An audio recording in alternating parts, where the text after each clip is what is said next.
Don't let anybody tell you you can't beatbox on the train.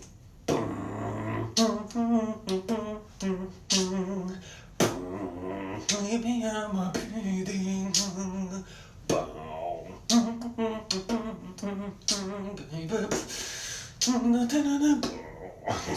Great way to start C is for controversy. So, have you seen, when we talk about C is for controversy, have you seen the volume of influencers? If we want to, I don't know, because I think we fall into that category if it's just based on followers. It's But crazy. like, yeah, right. Um, the volume of like problems that are coming from them speaking up or not speaking up about the No Kings protest.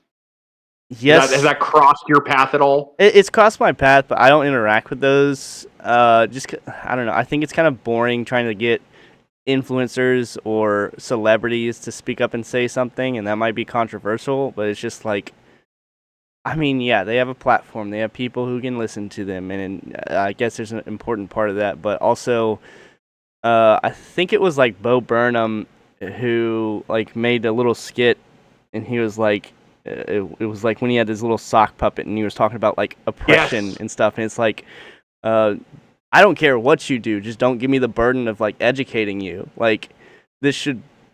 There's an aspect of like, why don't you do that with your local people who can like do like those kinds of decisions too? Why are you putting all of the load bearing on these demagogues that we uh, put up in society?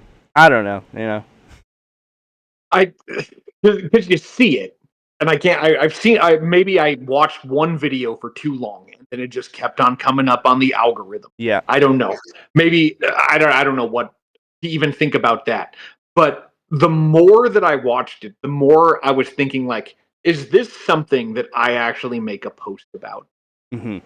Like, no, I don't. I don't know what I have to contribute to that conversation. I know that the people that I follow tend to be people that I agree with, so I feel like I'm just voicing something into an echo chamber and that sort of. I don't know. That doesn't feel like a functional thing for me to contribute to because everybody tends to agree with me because that's how the algorithm works. Not because Yeah. I'm particularly agreeable, but like I don't know. Maybe that's the other thing too is I don't ever really take stances on anything. Like that's not the platform. I tell stories or I analyze rhetoric. Those are both pretty passionless things, like relative to having some kind of voice in politics. Like Alexander I'm a Hamilton over teacher. here. If you Yeah, don't I'm a stand teacher for and a nothing, dad. what will you fall for? Sorry, that was stupid. Well, no, I don't even necessarily disagree. I don't know, but it's just not something that I'm going to engage myself on. So if you're listening to this with C is for controversy, thinking that we are going to be tackling those sorts of topics, we're not because Oh, our I list see. is. I think we're talking about the idea of controversy more than taking stances on controversy. Yeah. That's what's going to be happening here for the next hour or so. Yeah, okay. I'm glad it. Like, I didn't know that you were going that way with this conversation. Yeah. I mean, I have gotten those like, why isn't this person speaking up about this thing? And Yeah. like, honestly, I don't care. Like, I went to my local protest, and it was Mm-hmm. super cool because it was like this. Like, I live in East Texas. The towns around here are like 2,000 people max. Like the biggest one near me is like an hour and 15 away, like deep red, and like 300 people came out, and it was like this Yeah. moment of solidarity, and that was really cool. I could care less about what whoever celebrity football player is saying about this. Like, this is my community, and this is affecting us right now. Um, and I was particularly inspired when I went to we drove through Sheridan, Wyoming that day, right? So it's not like I was even around my town to be a part of it, which apparently the one here was massive. really, Sheridan, Wyoming had a few hundred people out there. Like, oh my god, that's what like Wyoming. yeah, That I was stunned. We even drove into the town, and I said to my wife, like, "Man, looks awfully quiet for a protest day." And then I got to the other side of Main Street, and was like, "Holy shit! Like, there's a good amount of people here. This is okay. yeah. All right then. Like, way to go." Okay, let's get to the bigger issues at hand, the bigger controversies, and I hope you saw the one that I added to the list. Because I think I send you them all the time. I got on. This is the side of TikTok. I watch the important stuff of the AI, Bigfoot, and Yeti, just hanging out, walking through the woods and stuff. If you guys don't know, Google VO3 has come out with this technology where you can create a prompt and it will make video and audio together, and it makes these like high definition videos, and it's really impressive. And a lot of people are like, "Oh, this is the end of creativity. Everything's just like garbage now." And I like right before this, I did send you that ad of like people trying to sell T-shirts using the same technology. And I'm like, "Oh my god, that's terrible." But I think this Bigfoot and Yeti stuff is like really funny, and it's like my guilty pleasure. Look, because in the same vein of that, have you seen people using the same technology and they're posting the prompts with it, where they're turning like major historical or biblical events into influencer posts where they're like holding the camera? Yeah, they're just like, "Hey, yo, it's Jesus about to go into the temple." So funny. And like, so I've been pretty vocal on here about like I'm really becoming just a caveman in terms of my endorsement of AI. Like I'm just moving further and further away from it. But there's something about those influencer ones or the Bigfoot and Yeti ones where it's like if you just create the prompt and then you create that whatever that product is, eventually people are going to be they're going to have to write their own scripts for that. Like otherwise the default thing that AI is generating is going to become so saturated and it's going to become so disinteresting because AI is doing it. And AI is getting feedback from other AIs, and it's like the whole dead internet theory. I don't know if you've ever heard about that kind of deal. Way up on that. And so if that becomes then the baseline and now people are using that, but they have to be creative with it. Like you're going to be forced to do something innovative or else it's going to be just like anybody else who types something into AI. There's going to become tiers to it that make it, I don't know, more creative, more artistic, more whatever. The danger there, of course, is that it's also going to become more lifelike. And then more people are going to like buy into it as a actual substitute for reality. Or not even substitute, they're just going to be fooled. There's danger there, but at least there's also a space for creativity when marked appropriately. Yeah, I like the videos that are like, they're the AI things, and it's like a news reporter who's like, "Can you see like the sea monster behind me? This is happening right now, and I'm also a prompt. Like this is just kidding. This is just to fool your 70-year-old uncle out there." I like how people are taking initiative and being like, "Hey, this can be faked," because it's going to be posted on. It's already on Facebook. I don't know how. I'm one of those doom scrollers, and I'm trying to get a little bit better at it. Always, perpetually, it's my eternal struggle. I'm Sisyphus over here. Yeah, just like him. You're just like him. Instead of rolling up a boulder, I'm scrolling up on my phone. It's basically the same thing, like looking into a mirror. But yeah, I mean, this stuff is already on. Oh, hey, we're just Greeking out over here. Oh, God, you win every time. That was such a good one. That was okay. I'm just saying, the doom scrolling has been too real. But I like how people are taking initiative with the technology at hand to be kind of warning old people that this is what AI, this is how it's going to fool you. We need more of that. We need a whole department in the government for that. Adult education for sure. And I've said this in our previous podcast before, but there's this terrible, and it's not like it's a new thing. It's just more pronounced because we can see it. But there's this terrible habit of people graduating from school and then being like, I am done learning. Yeah. And then like, if I don't know it, well, that's a gap because school never taught it to. Like, woo, that is not the way that you should probably approach learning new things or emergent technology. I couldn't have taught you AI because it wasn't there. And like I can teach media literacy, but there's elements. It's not like I can just teach books, right? Like there's all sorts of stuff. There's finer points to that, and new things coming out and different. You got to keep on learning, and so I'm glad that people with that power. I mean, I guess we all have it, but people are using AI for that. I don't do that because you can't monetize AI things. I don't know. Like I said, I sent you that TikTok store post of Right. I guess that's the loophole, right? yeah, That's which is the loophole. crazy that you think you can sell a physical item with AI. You know, it's like that's not what it's going to look like exactly. I know, like eventually it will be virtually indistinguishable. I've seen a couple others on my Facebook or no, my Facebook feed, my TikTok feed, where they're selling stuff using AI. I think I literally saw a Bigfoot and Yeti one, which made me sad, where this guy's like, I got this night vision monocle thing, or monocular. And I was like, no, not you, Bigfoot. They got it to you, man. They got you. And it's even like, I feel like I'm going to maybe call people out that might actually listen to this podcast, but I'm going to do it anyway. The amount of, I'm seeing people creating posts that are like pro AI and about AI in different spaces, including a classroom. And their script is very clearly AI generated. And it's like, man, I don't know.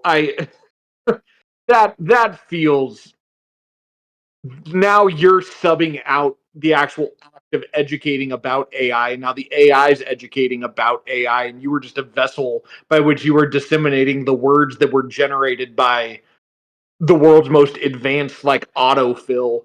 That Just so you can make like a quick buck, or like usually not even that. It's like 10 cents right. because you made $1,000 or 1,000 views. The thing is, the posts that I see from it, at least, they're not doing numbers at all. Like they're not even, because it's not interesting.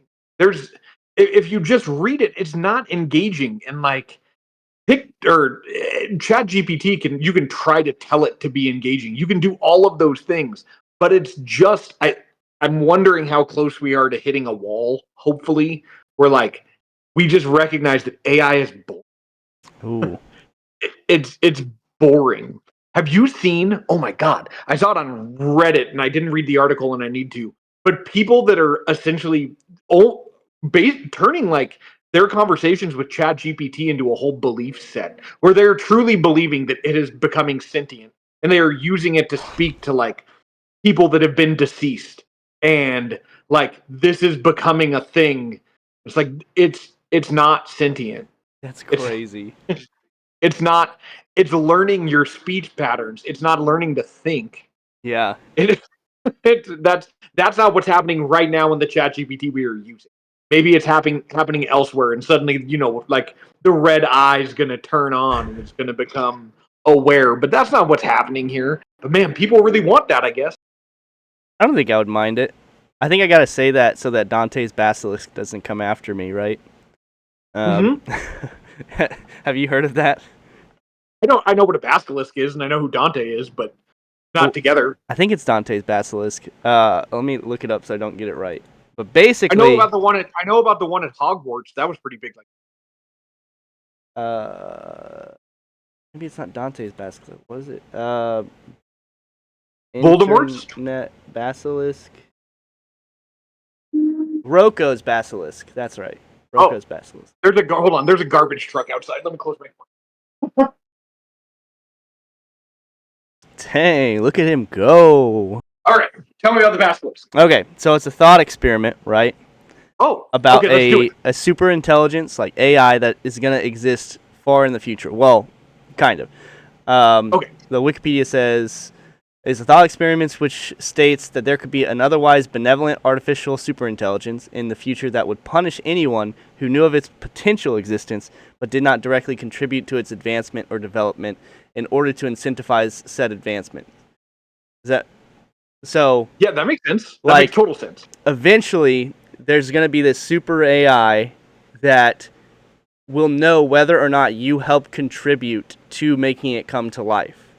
And it will punish you if you did not, right? Because it can essentially grasp its some sort of omniscience of everyone who tried to help it or who didn't help it. So eventually, it's like going to get made is like the fear, no matter what. I might be fucked. Yeah. It's kind of what I'm hearing. And that's terrifying. It's something. Yeah. Well, will it know about the CapCut terms of service? You have this on the list, and and I'm like been dying to get to it because I don't know what you're talking about. Do you use CapCut to edit? No, I do. No, I do everything in TikTok. That's why you get so many views. Do I? Do you think that matters? Yeah, because it tries to like convince people. If you like, so I think we were talking about this in another episode of like you've been noticing you get more views when you insert pictures and stuff, and you've been playing around with that. You get paid more for sure. Yeah. It'll like establish like, hey, use this template on the bottom, and because it drives users, theoretically drives users to access their features more instead of going out and using another program. I mean, it logically makes sense that that's the incentive structure they're working with. Either way, at first I thought CapCut and TikTok were together. I thought they were too. Are they not? I guess. I don't know. I think that they cut each other off or something. But either way, CapCut just updated its terms of service to include all the usage rights, like throughout the universe and forever, of anyone who uses their platform to make videos. Oh my god! Which is crazy, and maybe it's actually standard, and it's just some boogeyman people are putting out to stop using CapCut, like because maybe Instagram and like TikTok technically have those same. I don't know, but it's a big deal, and it's a big deal for people who use CapCut because it's a pretty useful little app that a lot of people have used. I've used it to make your videos. Like at first, it was the only way I could get captions. Effectively, efficiently. So I really enjoyed it. I remember that. Mm-hmm. That was right when I first started, and I was still trying to figure out how to use the damn thing. I remember because I wanted captions just because they looked cool on someone's post. Yeah, and you had to use CapCut. Yeah. Okay. I don't think that I have a podcast, so I must be right here. Yeah. But I don't think that's. There's no way that it can be that different than what everybody else is doing, like in terms of these other platforms. It just can't be. But if people are hot about it, they probably know more than I do. Yeah. I mean, you're on a podcast, so you probably know a lot. Yeah, who owns does Spotify own this podcast? You know what? Like, if I post my stuff on there, like, to what user agreement did we sign up for when we started putting stuff there? Like, I don't know. I refuse to believe that it's something where like now CapCut owns all content that is input into CapCut. Yeah, that sounds outrageous to me. I mean, that's what people are thinking. That's the controversy there, and. Is that comparable? Is that comparable to saying that like if you used Photoshop to make something, then Adobe owns the thing that you made? Like, is that the kind of point of comparison in theory? Like that would be analogous. Yeah, that's what people are saying that this means. Wow. Yeah, what was I gonna say? There's so many other ways to do what CapCut can do now, so I think it's kind of dying anyway. Like TikTok, you can make keyframes, and like the effects are like genuinely good. You can input captions. It's all the AI stuff that you can do on there. You can do AI stuff too. Yeah, like you can just throw in a photo and tell it what to do. It's crazy.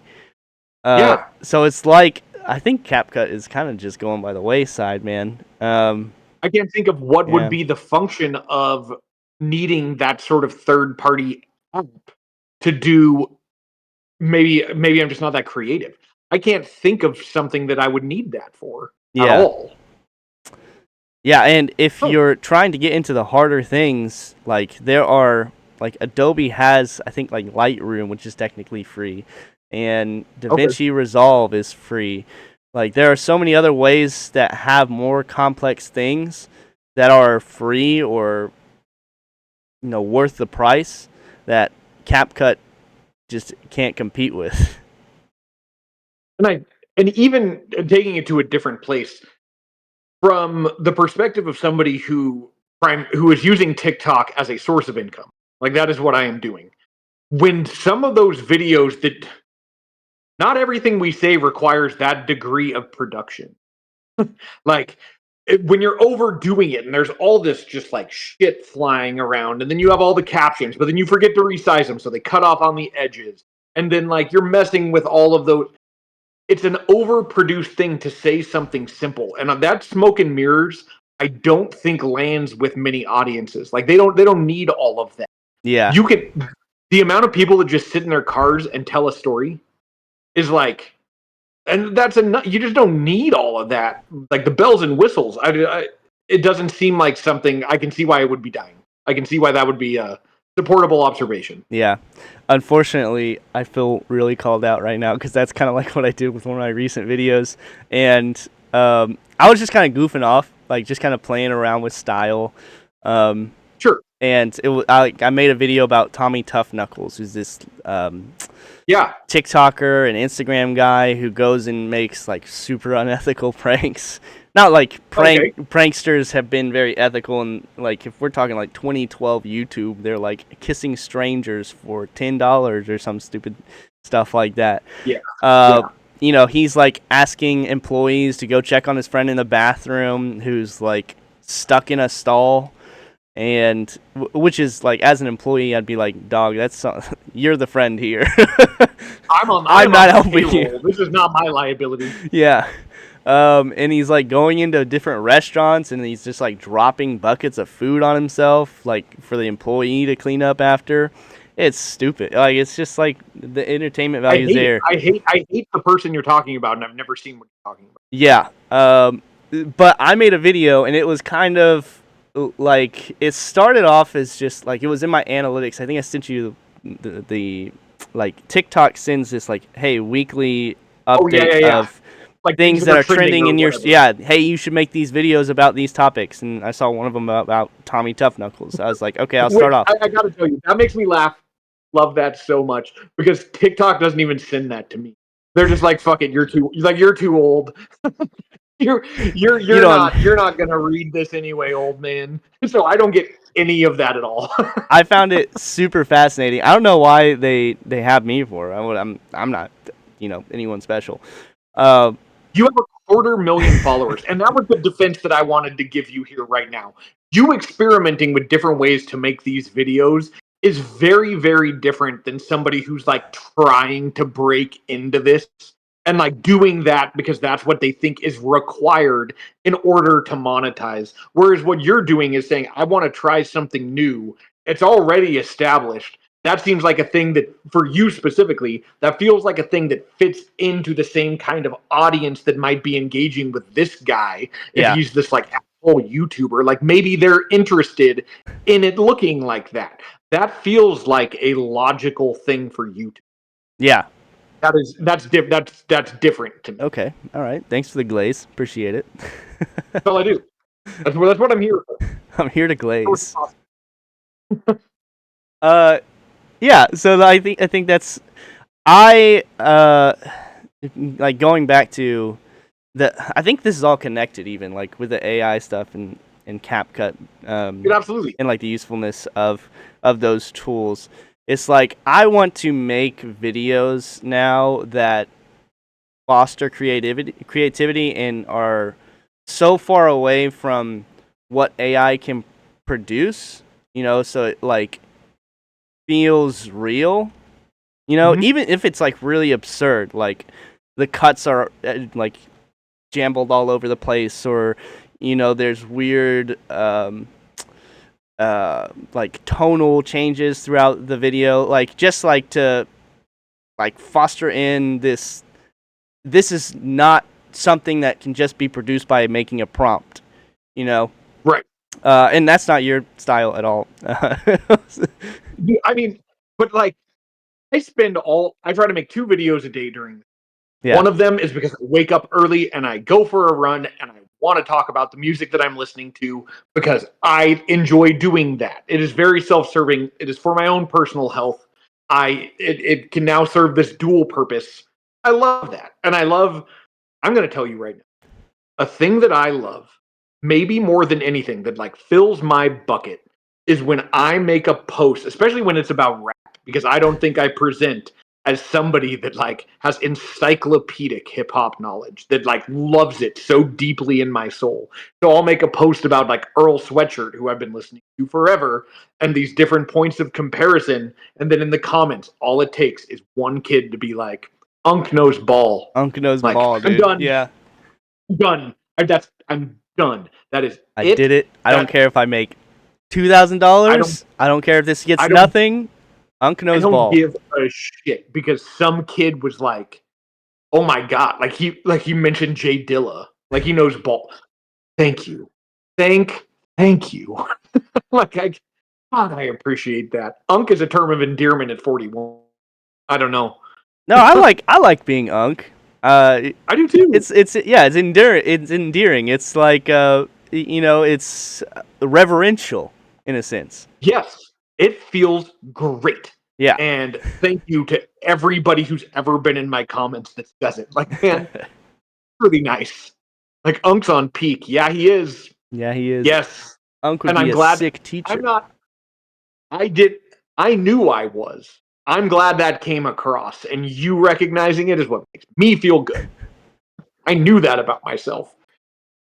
So you said that was one video that you make. What was the other videos that you make? Just anything? I haven't. Anything. I'm in a real positive space, and I have been for a long time. And so, while I really enjoy rhetorically dismantling bad arguments, and not because I'm trying to make an argument to the contrary. That's not what I'm trying to do, and I think that keeps it positive too. I'm not taking a stance. But if somebody is making an argument that is invalid, and I can point to the ways where you, as somebody with common sense, can say, like, I know this is wrong. Okay, but can you look at it for the patterns that are there, the decisions that are being made, and start to recognize those in other spaces? Because I'm telling you right now, like, we could make it political if we wanted to. But like, it seems like a lot of the people that kept on coming up that I kept getting tagged in were like conservative creators. Okay, I don't give a shit. It doesn't matter. Yeah. I mean, it does, but not for what I'm doing. It doesn't matter. It's the argument and the way that it's structured, and that's the thing that I can point to. And so maybe, what if you look at a thing that you agree with? In this case, some sort of like liberal or left creator, and what I'm telling you right now, they're doing the same shit. And like, oh yeah, just because you and the thing that we always get blurred up on is that we agree with the conclusion, and so we're willing to bypass the logic that reached the conclusion because we agree with the conclusion, so the stuff up front must have been sound. That is not the damn case all of the time. That's the thing that I want to point to. So I try to make videos about that, right? And like, looking at those errors in logic, a lot of times with the conservative creators that I've found, at least, it's just more rage bait intended. Like, right. and so there's less thoughtfulness in those specific posts. Plus, they're the ones I'm being tagged in. I don't see political content on my feed at all. So It's not like I'm not seeking it out. So I'm not going to pull from that. So it's kind of just what I get tagged in, and that's where we go. And so I make that, or I don't know, tell a nice story. At the pool with the lifeguards. At the pool, tell a nice story. Ran out of gas, tell a nice story. Did you see? I don't know why you would have, but the one I posted like 2 hours ago. There's a sign on this, like a digital road sign. Oh, the in boobs. A construction zone. Yeah. Well, it's just saying I saw the boobs makes it sound. Guys, he made a post about. Was it traffic signs that are getting hacked now? Yes, that is so funny. So Boobs Part 2 is the funniest thing that I have heard in so long. Like, God, that's good. And it's so wholesome, right? Like, you can do so many things with that sign that are like so different than that. But you doubled up. You did boobs. Part 2. So that's hilarious. I hope that post goes nuclear. Yeah, I saw. It's so funny. I saw a comment on that video that was like, I'm just here waiting for boobs part 3. I was like, Mhm. yes, make it Yeah. happen. I mean, they're not gonna stop the idea that the initial boobs was up for 3 days. That's legendary. It's so funny. It is so funny. It's art. It is art, and I don't know that if it's maybe it's controversial, but I love that this article is trying to. The article was really trying to say like this is vulgar. Oh, yeah. Okay, So I mean, sorta. we all have Like- anatomies, Karen, okay? The better word is juvenile. It's juvenile. Juvenile, yeah. Yes, it is. And if And- you want to insult it for being juvenile and be offended, then you can. If you want to think it's funnier than hell, sure. I think juvenile is a better adjective. Okay, Mr. English teacher over here. Tell me But about I do it professionally. Allie Hazelwood, since you're an English teacher, because I have no idea what this is. Okay. Again, it's another thing. So here's where it came from. So I've become pretty good friends. Her name's Nicolette Hill, and she used to go by the Hunger Games teacher, but now she's kind of like moving away from that and trying to maybe make content that's not just completely Hunger Games centric, right? But she stitched this post. That's where I saw it initially. And it was an author named Allie Hazelwood, who I'm not up on, but she writes like romance novels, and that circle, like that corner of book talk, Mhm. is like a notoriously volatile. Like they will be hypercritical and like really just taking it so seriously. Which you can. I'm not trying to say. I hate when people say it's not that deep. Like that's an anti-intellectual statement where you're just like maybe it is that deep if you want it to be. But anyway, Ooh. Ellie Hazelwood, she was doing some kind of panel at something, and I don't know what the question was initially, but it was about the Hunger Games and it was about PETA. Okay. And she said PETA is useless and that she was Team Gale. Like, oh fuck, sound the alarms.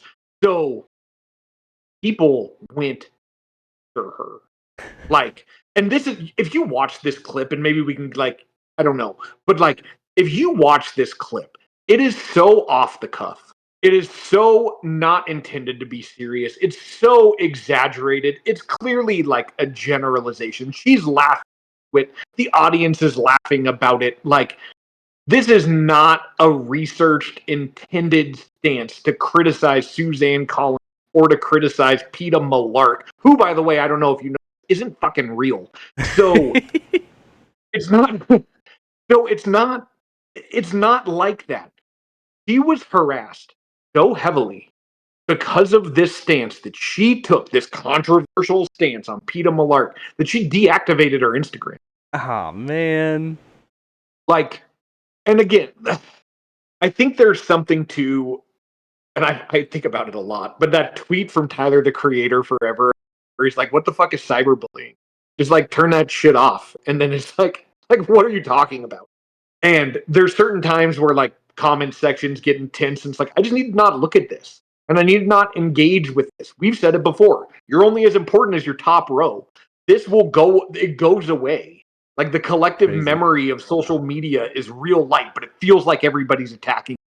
That seems like the attention that she was getting that maybe she hadn't received in the past. So she deleted it. And now that, oh my God. So now it's not just her opinion, but the controversy is like, how dare you take this so seriously? How dare you move away? Where people like Nicolette Hill were responding and having a discussion about the thing that she said.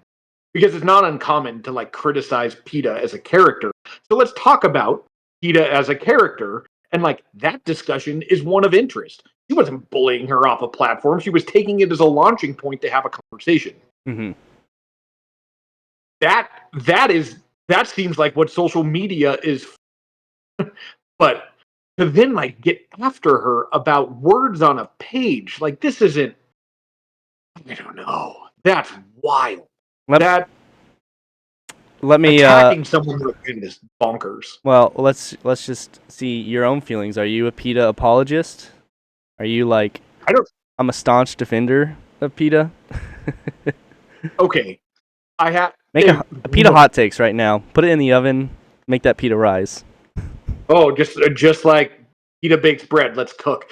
So, what I will say is that to call a character useless is, and again, I don't, I don't think that's what she meant, and I'm not trying to apologize for her, but like, you can't call a character useless over the course of a trilogy. Like useless, like serves no fun.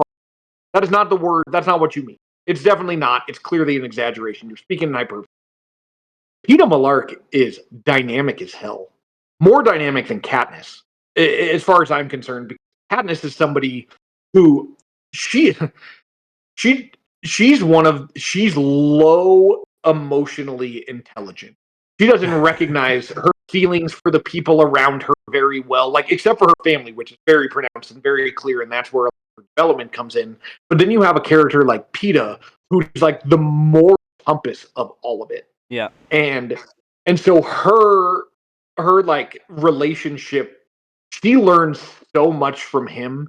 He has nothing to learn from her. Ooh, okay. like Yeah. like sure, she's brave, but he knows that immediately. He says that up front, like when they're in the train. My parents came to visit me and they said it looks like District 12 is going to have a winner this year, and They Peter didn't recognizes say. that they are not talking about him. Crazy. Like, he doesn't have anything to learn from her. He's just in love with her. And so she's learning from him and this idea of protection, who to protect. But like, he's always pretty crystal clear on that. I don't need to apologize for Peeta Malark. He's an excellent character. The dumbest shit ever, though, is that he is superhuman strong for picking up bags of grain sometimes at the bakery, and like that's his physical asset and attribute. But But it's not no, valuable for him. Like, when and does he actually use it? well, he uses it in the training sessions where they give him the scores. Yeah. Like he has that. But otherwise, like his strength is pretty limited. But there's so many good conversations to have about him. For instance, no one ever, not no one, people don't often enough point out that very early in the games where he's fakely aligning himself with the careers, and Katniss is up in that tree on the first night, and there's that girl that lights the fire from District 6, I think. But she lights a fire near him, and Katniss like, you're gonna get us both killed. Like, she's so mad that she's like, I might just go over there and kill her myself. Like, this is gonna get me got. And so they attack that girl, the Correct Pack does, when Peeta's aligned with them, but she doesn't die. And Peeta goes back and kills that girl. And the cannon goes off. Like, Peeta took that life. And we can say all we want to that maybe it's, we talk about this in my class. Like, that might be a mercy thing. That might be like whatever it is. You don't let her suffer. Okay, Peeta killed that girl. Like, he has some stuff in him. He kills somebody right in the beginning of Catching Fire in those games, where like he's underwater with one of the other tributes, and Peeta's the only one that pops back up. It's like, woo! Like, Peeta did some stuff in ways that Katniss did. All right, so Yes, he's useful.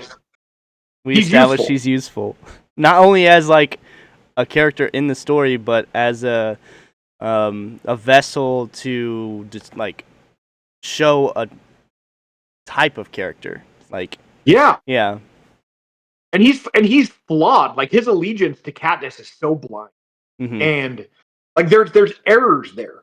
And so that conversation stemming from that thing this author said is wonderful. Like, that is a great conversation to have. But there's a couple of ways to go about it, right? You can attack the argument, or you can attack the person making the. And the people that attacked the person making the argument, it wasn't even formulated. It was conversational. Like, read the room. That is so. If you want to hop in her comments and like talk about Peeta Malark, then do it. But can you imagine how frustrating that would be as an author? You oh wrote yeah, all these books and you have all of this work, and now you're talking about somebody else's else's in books. something that you said for 10 seconds that's just like blowing up on the internet. I'd be Yeah, pissed. I would be so pissed. or you can use the Brendan Abernathy method and just keep like prolong the troll, just like keep it going to get your attention on you, and you just subtly throw your own stuff out there. Now there's a controversy that we can talk about. Is that guy. That I'm up on enough to have a conversation about, because I then read an article that was talking about him specifically, but then others that sort of fall into that category, the Benson Boones of the world, for instance. Yeah. And they took all of these. It was specifically male artists, but I think the same can be said for other artists. But they started calling their music male vocal audition music. I've heard stomp clap music, but yeah. But even then, that's more of a genre thing. Yeah. But like, it's taking all of this and then it's downgrading it to like these are the kinds of songs that men sing on American. Well, yeah, because they have a build like music does. Like, what the hell what kind of criticism is that? Like these are songs that show off a vocal range, and oftentimes music follows the similar structure. So now we're just gonna like downgrade the whole thing to male vocal. That's so lazy. What a lazy criticism. Yeah, but you can build up an army of people who agree with you on that type of thing. Which yeah, I'm a Brendan Abernathy apologist. I'm a Benson Boone apologist. I think they're talented people. Brendan Abernathy. I've been trying to play around with like the TikTok money challenges or whatever. And they had one recently that was like earn up to $600. I was like, bet I want to do that. And it was I get like 5 of those a day. Yeah. So I started playing around with them. I haven't made a video in a week, but it was make a video to his song, like to promote it. So I did. I only got like 300 views, which is stupid. Ooh. I reposted it on YouTube and got like 1,000 or something. But yeah, I listen to this music to help me study. I listen to Benson Boone to help me study. I think it's got that like chill background-y music. I wouldn't mind seeing them in concert or whatever. I think the hate is just manufactured. Like people just want to be angry about something.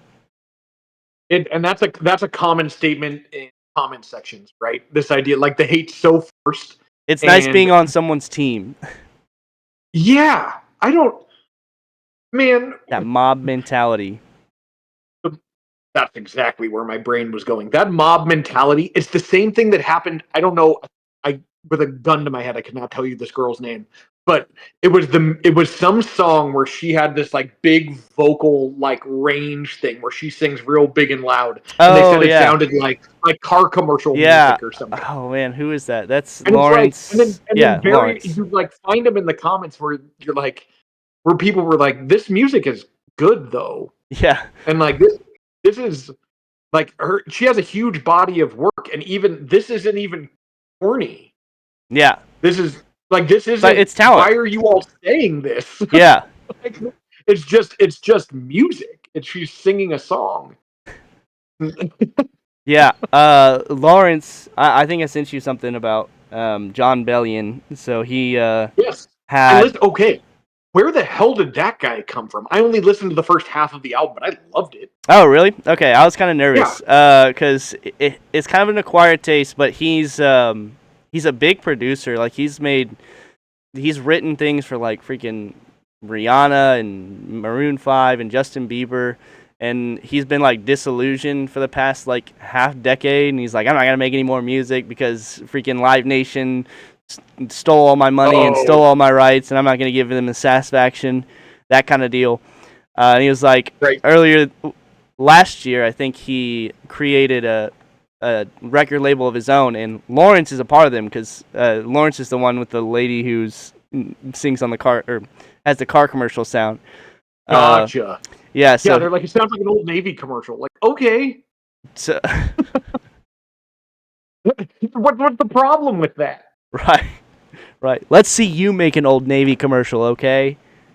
Golly. So I'll tell you, one of the albums I'm about to run to, okay, is so his name's RJD2. He's a producer. He's done stuff with just artists that I love, but none of them have ever really gone mainstream. But RJD2 has this album called Dead Ringer, and Dead Ringer, if you want study music, but like Dead Ringer is a production masterpiece. Okay, but there's a song on Dead Ringer that got used in Wells Fargo commercial. You would recognize it instantly. I can't think of the name of it, but it's on Dead Ringer. You would know it immediately. So like, are we going to criticize RJD2 because he makes bank commercial music? Like, no, he made music in a bank commercial, used it. Like, there's a difference. It's not like the people who made the Full House soundtrack, like the sound, like they made Full House music because they were contracted to do so. That's what that song was for. But like, don't retrofit it to some bullshit. Yeah. That's a weak criticism. Unfortunately, it's not the same thing for Bare Naked Ladies because now I hate them for the soundtrack to that Big Bang Theory. I didn't watch that show. Good. I tried to, and it was so annoying. So annoying. Number one show in America for like 10 years. And I love popular things. I love them. I think, if anything, where some people are like, oh, it's too mainstream, I'm the opposite. Like, if that many people are that into something, there's something engaging about that, and I'm interested in learning about it and maybe appreciating that. But, dude, that show was dumb. So dumb. I didn't think it was funny. I had a hard time with that. Yeah. Maybe that's my controversial take. I didn't like Big Bang Theory. They didn't say Bazinga enough. Show. Yeah, it was too mainstream. I want those not mainstream sitcoms. Yeah. Have you ever watched a? Okay. They made a spin-off show of it. They made two spin-off shows. They made a spin-off show of it with young Sheldon. Then they made another one that's like based on his brother or something from that show. It's crazy. The lore is so crazy. If you want some underground sitcoms, I don't know if it's a sitcom, it's a show, but it's a comedy. It feels like a situational comedy. Have you ever seen or heard of What Would Diplo Do? No. Like the producer? Oh my, yes, the producer. Okay, so Diplo is the producer of that show. But What Would Diplo Do stars James Vanderbeek as Diplo. And it's looking at these moments from like Diplo's producer life. I think Jack Wagner's on it. Did you ever Sachi Tamagotchi Instagram? No. You know who I'm talking about? No. Oh, well, he was a producer on it too. Or direct. He did something with the camera work. And it was like a 6-episode series that focused documentary style on James Vanderbeek as Diplo, but then they had like Brandon Wardell playing Skrillex, and they're trying to make that Justin Bieber beat for, I think it's What Do You Mean? Yeah. And then they like, and he's like having this block, and he like can't figure it out, and then they add that like little flute sound. He's like, it's perfect. It's so damn funny. Underground sitcoms. What would Diplo do? It sounds kind of like. It was so funny. It sounds like it's got the vibe of like Zach Stone's gonna be famous. Oh, there's underground sitcoms for you. That should have been the most popular show in the. Yeah, we talked about it before. It's so funny. Oh, so funny. What is your controversy? So we've now talked about my book. What is this Red Bull cipher? Oh, okay.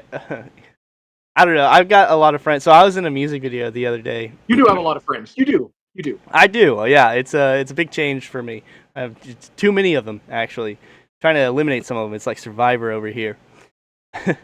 No friends. So moving to Houston, the dance scene is crazy down here, and like everyone's super competitive.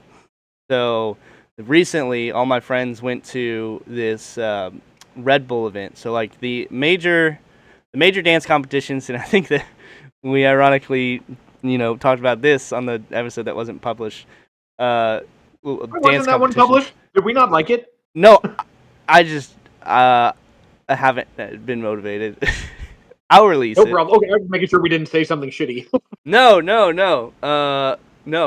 It was fun. I was just like, I haven't touched my computer other than you doing grad work.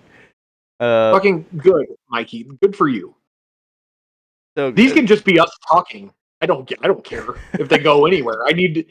Maybe that's going to be one of my 2 videos. It's just like, hey, I made a podcast with my friend. And we never published anything. We never published past 10 episodes. You have a bitchin' logo, though. We do. It was made by so Red Bull, kind of AI. Red Bull. So Red Bull sponsors some of the biggest dance events right now. They've done it a long time for just breakdancing, and the rumor is they're trying to just drop that and make it like general dance. So they've been making this competition called Dance Your Style. Yeah, b-boys, breakdancers, they're like really, really pissed about the potential of them dropping it. But last week there's a bit of a controversy in the qualifiers in Dallas.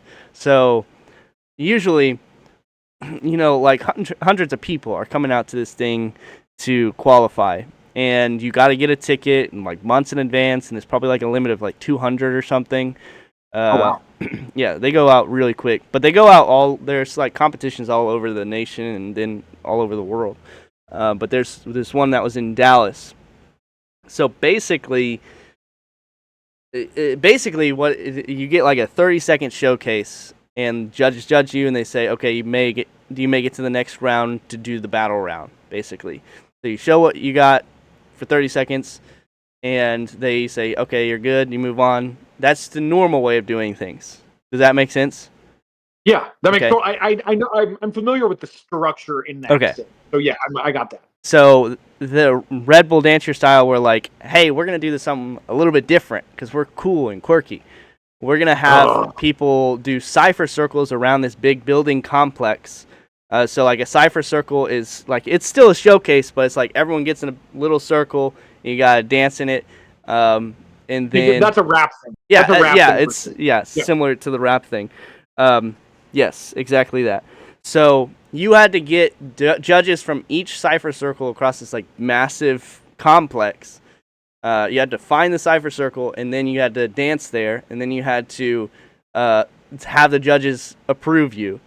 Basically, what ended up happening was the first 16 people who signed up, who could make it to all of those places and had time to go through them, were the ones who made it, because it was just like chaos. People were like pushing each other. They're like cipher circles are like really sacred in dance culture. Like you let people do their thing, and people were like pushing their way in. They're like, get out, it's my turn now. And it was really making it like really shitty. That's horrible. Yeah. The exhibition battles were pretty good though. I mean, yeah, that doesn't mean that the people who made it through are talented. It just means that talented people didn't get an opportunity to do something in what should be like, if it's a competition, at least the baseline should be fair. Yeah. Like, well, it is dance unreal. competition, so like fairness doesn't really exist. Like every now and then you have someone who just like blows away the crowd and like does something crazy, and they're like, oh shit, and it's like, that's first. But a name goes such a long way in just like making it to another round or another competition. Competitive art is so hard. Like, because competitive art's tough, because those who create that art have a spirit of competition.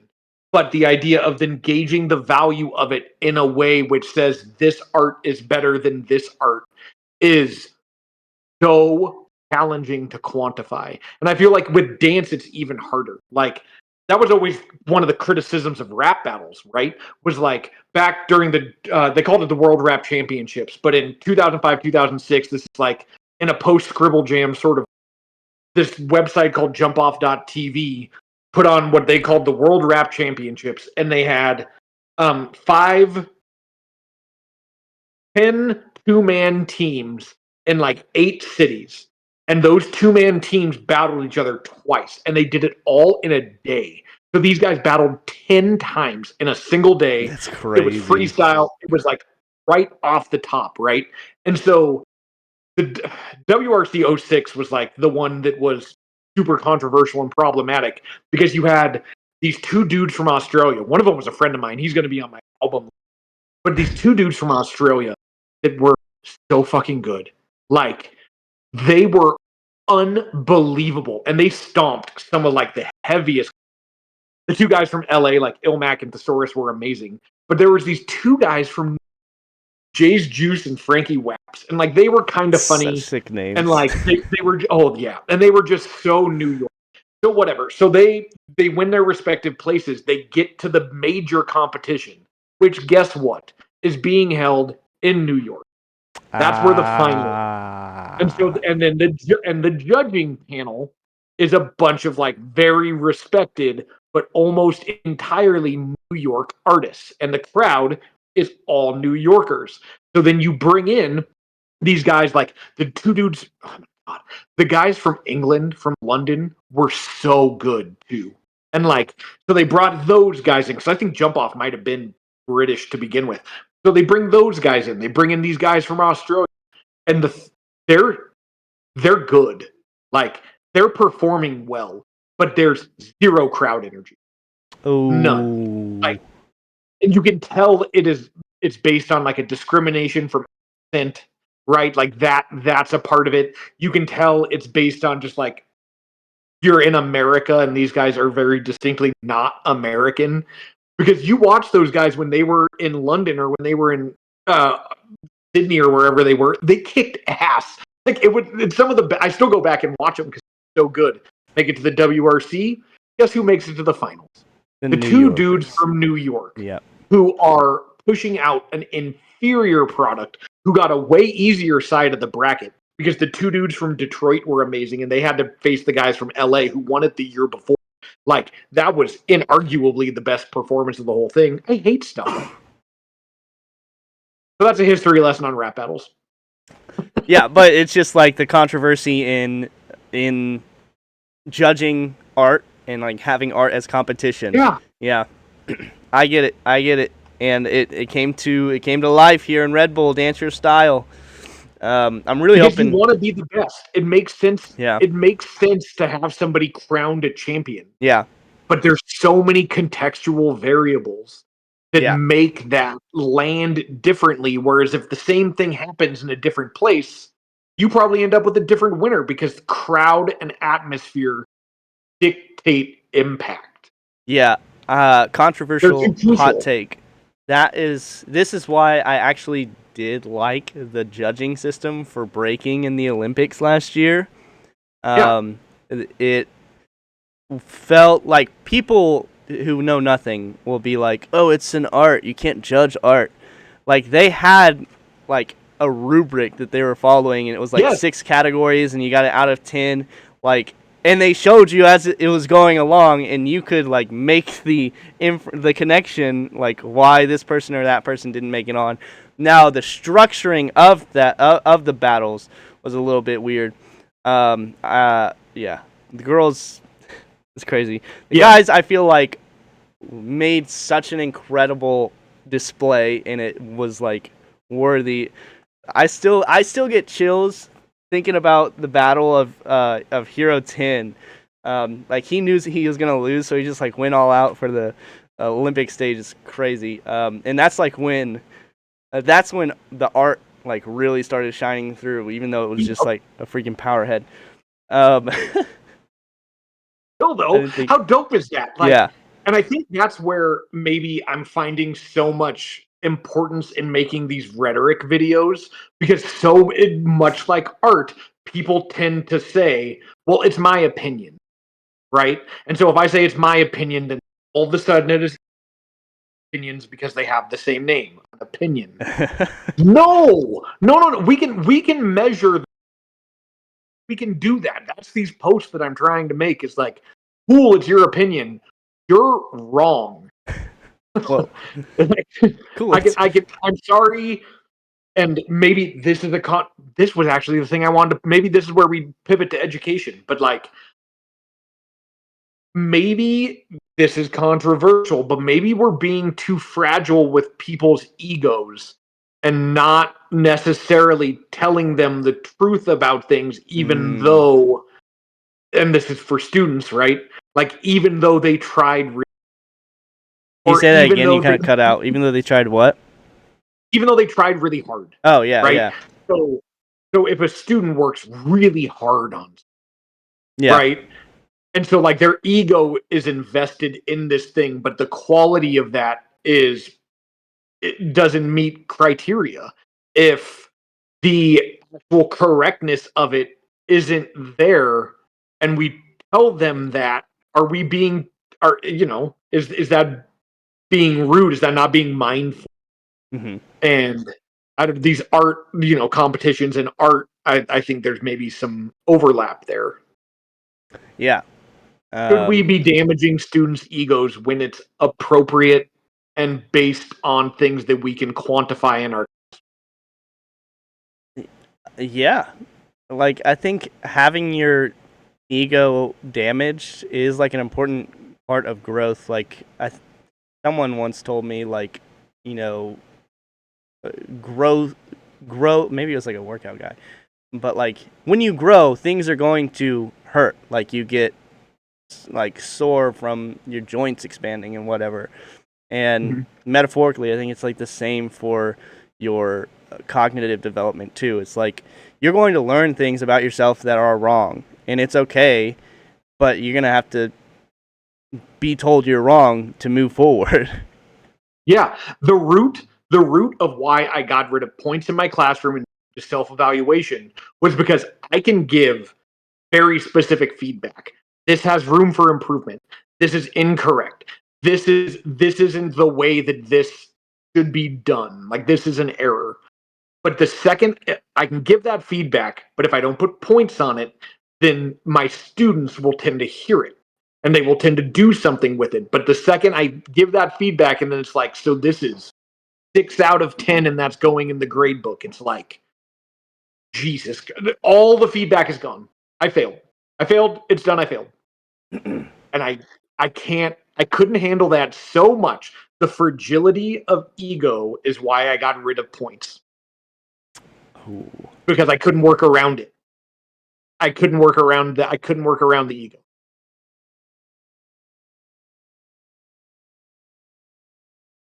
That's what I got. I don't know. Yeah. I love that. The fragility of ego.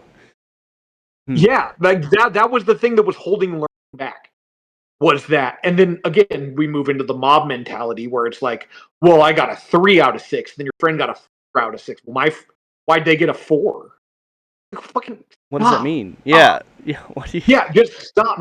Let's just stop. Now you can't do that in competition, but school's not a competition, at least not the way I'm running it. Like, make schools merit based. But I still have to have points so you can self-assess and we'll figure it out. But I don't know. I've been thinking about, because it was just some comment about like we need to stop protecting egos so much. And I agree with that entirely. But maybe that's controversial. But maybe I'm controversial. To play devil's advocate. There's very. Oh, keep going. Oh, I was just gonna keep the bit going. Now it's over. It's stupid. I look so dumb right now. But you know what? I might look dumb right now, but I might be a lot richer soon. I heard that rural teachers are getting a significant pay increase in the state of Texas. Yeah, this is my controversy. But is it a controversy when you were the benefactor of it? Dude, like that's a different side. It's hard being like, oh man, it's like, what is it like? I don't know. I do benefit from this, and I'm like, this is really good. But I know that some schools in like suburbs or urban areas especially are going to take damage from this. Like if you don't know, there's a voucher bill that has been in the process and it just got signed in Texas that like reallocates money like for public school to charter schools to private schools, and and the compromise of it all that was going to bring other legislators to the table was that rural schools would receive like a $4,000 to an $8,000 pay raise, which is insane. Wow. Like that's crazy. I get paid around $52 a year right now, and to be fair, people in urban areas like Houston or Dallas are getting paid like $68, $70 for teaching. Yep. So like this is going to get us equal with those, but I live in rural Texas, so it does not take like the living expenses are non-existent. Not non-existent, obviously. I know. Yeah, I also live in a building my parents own. Did I ever tell you that? I live in like a warehouse.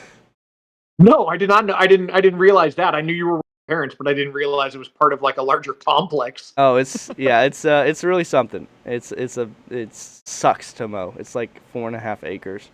Maybe that's why Oh I'm God, tired. I love mowing, but I don't have a huge yard. Yeah. Oh man, I mean, dude, you can come on it's over. it's good for downtown living, but yeah. Okay, so here's my question then. You said that what you're getting this pay increase and so that is true. Another Right. thing that's true is that the salary in rural districts is significantly lower by about 20 to 30% Yeah. versus like metropolitan or suburban. Okay. How does you getting more money, does that negatively impact them, or are they just not getting a salary increase and you are? Yeah, it's that. But it's and that's the part I don't mind. I think teachers should be paid a lot. It's the attachment that it had to be like through um school vouchers. Like it was Okay. all part of the same bill that got passed, which is makes me feel guilty. That's the Like, problem. Yeah. yeah, like that's my kind of internal struggle. Like, I believe in this one thing. Um, this other thing is going to hurt kids, in my opinion. Yeah. And we'll have data to figure it all out in 3, 4, 5 years or whatever. Um, but I will also But have that's $8,000 more dollars. So what do I care about these kids? I mean, that is the definition of a catch 20. Yeah, like yes, this is really good, and then this other separate thing is bad, but they are attached because they are so shit. And I think, yeah, it's not that your opinion is conflicted. This stance is real clear. This part is wonderful and beneficial and appropriate and it makes sense, and this other part is not. And whoever lumped them together and allowed that, like, that's the problem. The problem isn't these two things. The problem is them being lumped together by somebody. Up top's the issue. yeah. It's well, damn. I was gonna make a there. Do it. I It is dare too you. no. It's too controversial. No, it is too easy. It is low hanging fruit to make fun of Greg Abbott. I'll put it at that. That's fair. Yeah. Yeah. But hey, look, so you're getting a raise. I'm getting a raise, and there's also some other controversy behind that specifically. So, like, the money is allotted to these rural districts, and at first, like, they had the meeting about how they're going to distribute that funding because it's coming from the state, and they're Yeah. like, "Well, you're not going to get a pay raise specifically," and everyone's like, "What? Like, how can you do that?" They're like, "No, you're going to be given it in like a single stipend." I'm like, "Oh, Oh, lump sum. okay." Okay. Let me go put it down on a house. Yeah, you are. Yeah. Right? I want to buy a motorcycle. I think I told you that. Motorcycle and a truck, dude. You only live once. I told my brother, dude, I'm gonna spend this money on a freaking sick motorcycle. He's like, don't do it. I don't trust other drivers. And I was like, I didn't ask for your opinion. I'm telling you what I'm spending my money on. When I was when I bought my truck, my truck out of necessity, it was like 30 something $1,000, but I got like 23 for my Forerunner, which was Damn. outrageous Yeah. because Forerunners keep value. People, I don't know if that's everywhere, but like Colorado is Subarus and Forerunners, like at a clip that seems pronounced as an observer. So anyway, so I had like whatever. It's like 10 grand that I had to finance for this truck. Like what I can absorb that payment.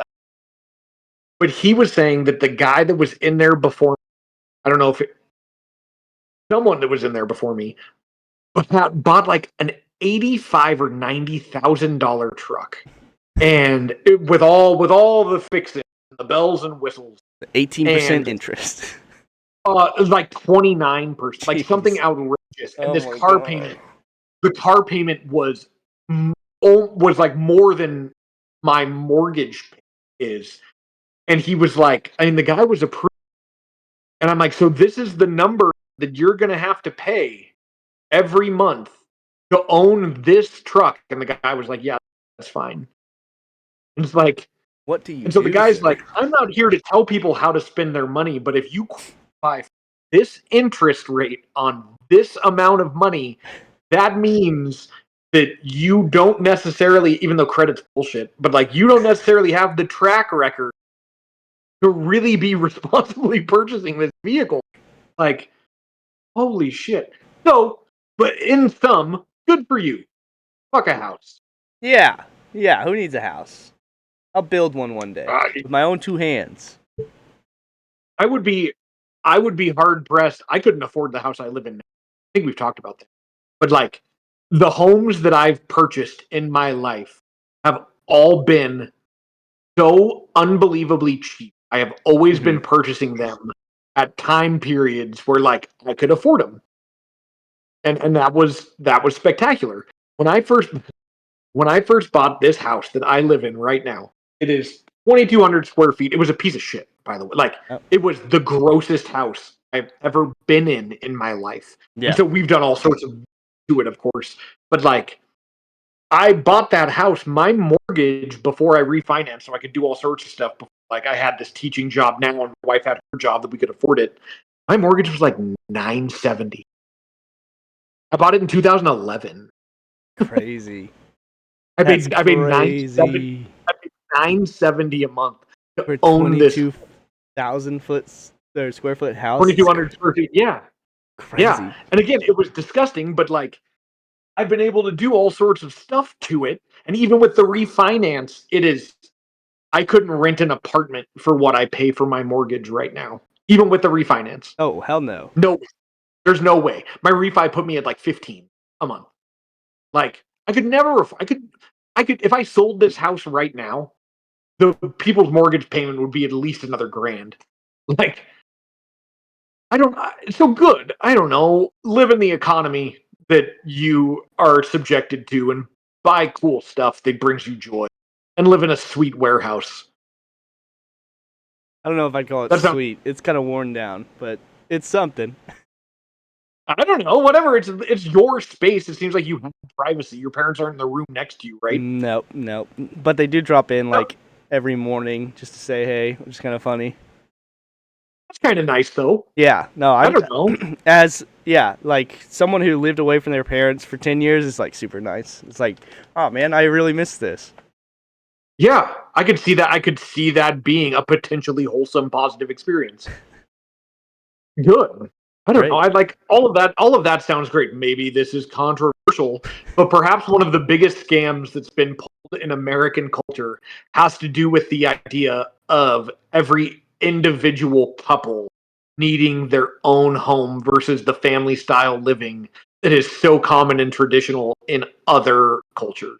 Yeah. That we have somehow made the idea of living with your parents an insult when it is almost the only financially responsible choice for a mass amount of people. Right. And that's something I've noticed, like, moving out here to East Texas is, like, that's how families operate still. And it's for a lot of factors. Like, it's because someone's great-granddaddy owned 100 acres one time, and, you know, it's gradually been split off into different parts of the family, but the family's still together.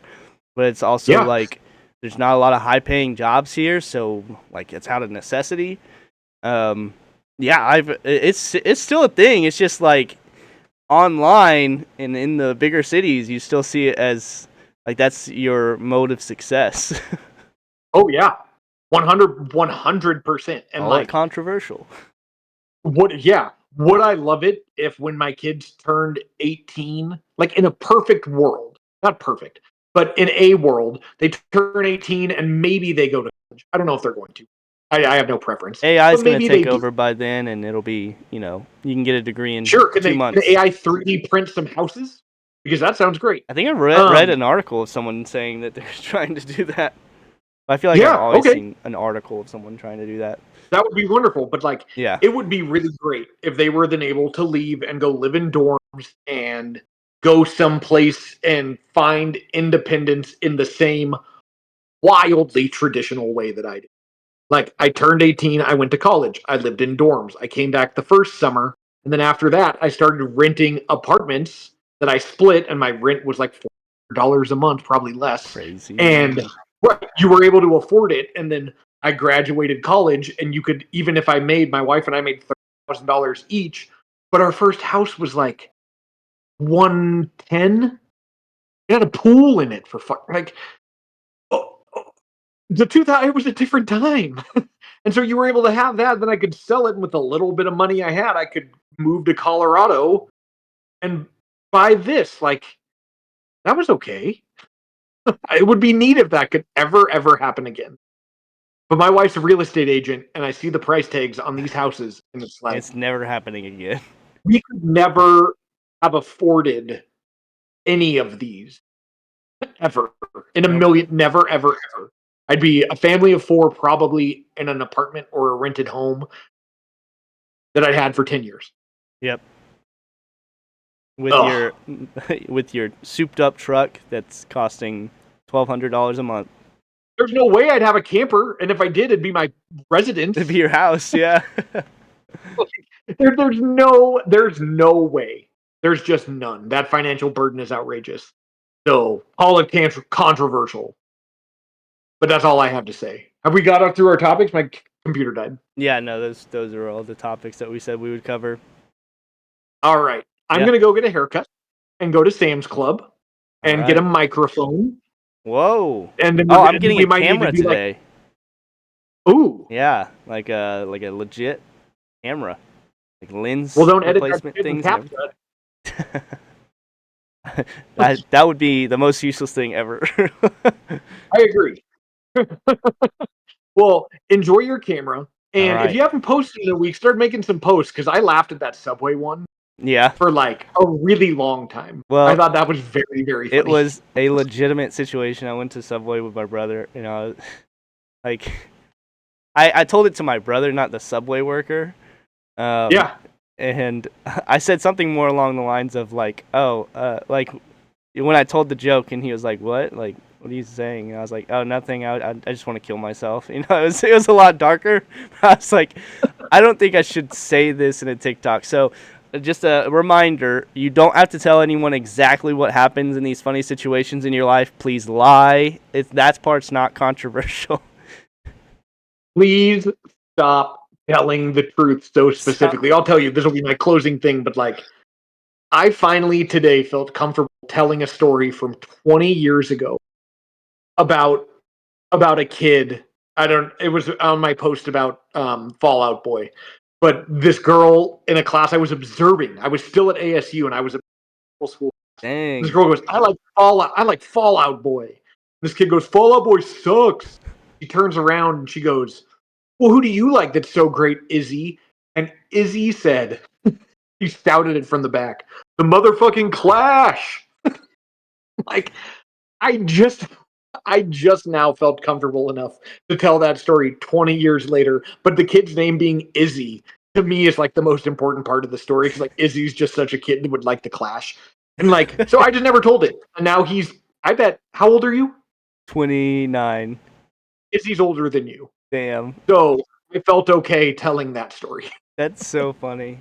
I don't know what happened to that kid, but just doing the math, I was like, he's in his 30s. He can absorb it. It'll be okay. I don't think I've quite found exactly why I think I'll stay in education forever, but it's definitely moments like that where you're just like, if I'm working corporate, there's no fucking way I'm hearing someone be like, the fucking Clash. Like, it was and again, it's 05, so like he had to seek out the Clash. It wasn't like a thing he streamed. Like, he downloaded the Clash, or his dad had CDs or records or something. It was like, okay. So first of all, the Clash rule. So I could see that if you were an 8th grader with an adversarial relationship to everything that wasn't the thing that you favor, then like, I get it. I hope he's grown out of that. Like hating things that aren't your favorite. Because that's my least favorite trait in people. I hate that so much. Like, well, as a Seahawks fan, shut up. Just be unbiased, dummy. Yeah, just like other stuff's good. Whatever. Okay, All right. I need go to. get I your need haircut. to eat. All right. Yes. Have a good day, Mikey. Good talking to you, man. I'll get this posted. Bye.